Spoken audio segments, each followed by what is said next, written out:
One of the big challenges I had while making Born to Fly is how the heck do you get audio from someone who's pole vaulting 19 plus feet in the air, right? It almost doesn't make any sense. And as someone who's not a sound mixer, but has to dabble in it because you're an independent filmmaker, as we all know, and you're wearing many hats usually. So how the heck am I supposed to get this? And I struggled with that a lot, especially in the beginning of the documentary. And so I did some digging, and I found a company called Q5X. Now, you've probably never heard of the company, especially because they're not exactly in the consumer, even prosumer market. They're on certainly the professional level. But you have heard their work. These are the guys who create the technology transmitters that is used on NFL Mic'd Up and all the other sports who mic their athletes in order to use it for either broadcast purposes or even afterwards for like highlights and stuff like that. But you've heard their work. So upon doing some research and finding Q5X, I discovered what they call the Player Mic S, which is an absurdly small transmitter. So I wanted to make this video for two reasons. One, just to showcase something really cool, and two, to really give a shout out to Q5X. They've been unbelievably supportive of my venture in this documentary, and I really just wanted to showcase the incredible capabilities of this transmitter, especially when working with professional athletes. And I really couldn't think of any better person to try that on than, well, the world record holder himself, Mondo Duplantis, and the subject of my documentary. But I also thought it's quite fascinating that I couldn't think of a more abusive potential sport to a transmitter, right? I mean, if you want to put this thing through its paces, pole vault is insane. You know, you have someone potentially propelling themselves nearly 20 feet in the air consistently and then falling. That's a lot for a transmitter to handle, and I wanted to see if it could work. And I'm really excited to show you some of the results. I've been running from just really short steps the first couple weeks of training, like just 8 steps. My full approach is 20 steps. And so today I'm gonna go from, I'll try some jumps from 12 steps.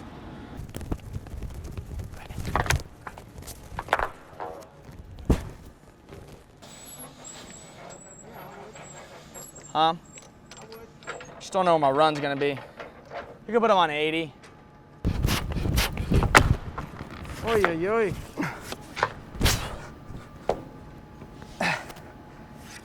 Boy tried to run on that one.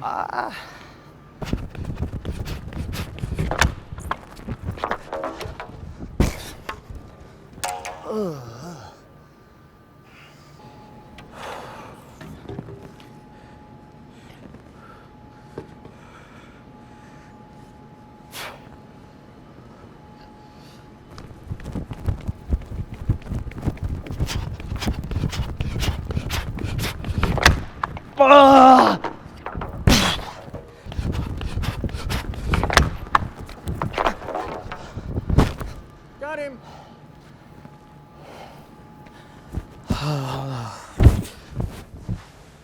I'm extremely excited to see the potential that this could be utilized in other track and field events, specifically the field events and jumping and throwing. So now let me explain to you how I was able to put the Player Mic S onto Mondo. So this is the Q5X Player Mic S, and it's what I've been using on the documentary for quite some time now. It's extremely small, and it's got a rubberized coating on it, and that makes it slightly bendable, not too much, but just enough flex that it's not like you've got a piece of metal, you know, in your back. And so when I put it together, this is what it looks like. Now, it doesn't look that pretty, but trust me, it works. And inside is the Countryman B6. I've got it on a little special mount that just separates the mic capsule with a, I don't know if you can see that, I'll probably throw up a photo. But basically it separates the mic capsule, and then usually what I would do, because this would be underneath his shirt, is I would take a little sticky like this and just add it to the front here, and then when it's time to shoot, just peel it off. And then that way, when this goes underneath his shirt, you can actually just press the shirt up against this, smooth it out, and then that way it's all kind of working in tandem. It's not working against each other, and you're not going to get some rustle. Now, the real magic, of course, is in the back, which is where the Q5X transmitter lies.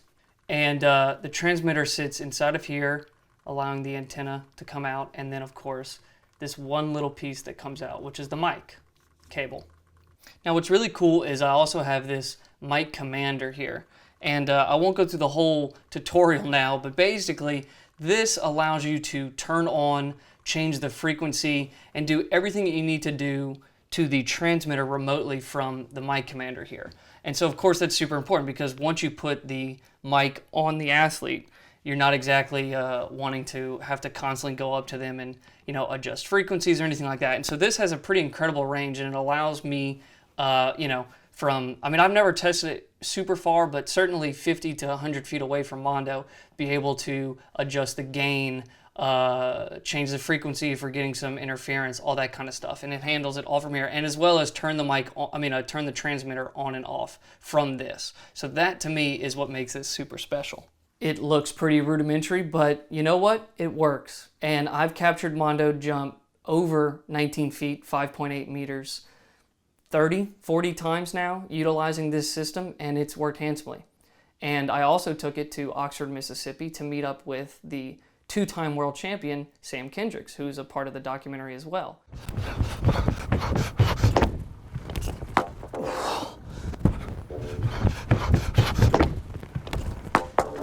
Oh, darn it. Oh, we messed you up. No, I messed it up. I messed that one up. This is a good pole too, don't worry. We jumped on it before.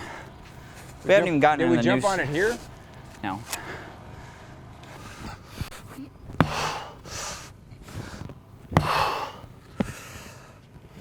Now the cool thing is that both athletes expressed that the mic did not get in their way.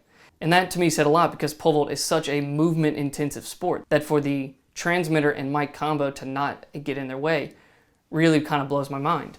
Now my system, I believe, could use a lot of improvements. It works for practice, but I think as things go forward, there could be a lot done. Specifically, I would, instead of mounting it on the back as it is now, I think the key here would be mounting it right here, somewhere under the armpit, kind of on the side of the chest, in a sewed-in pouch, which I found out is actually the way that they do it for the NBA. They sew a pouch inside their jersey.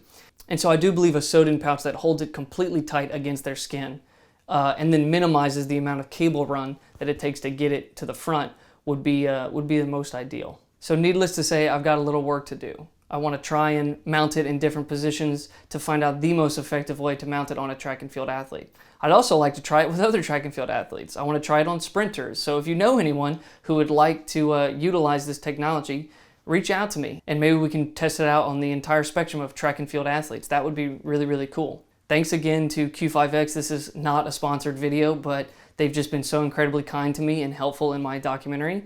And so I just wanted to make sure to give them the proper shout out that they deserve. And let me know if you have any questions. I appreciate you watching.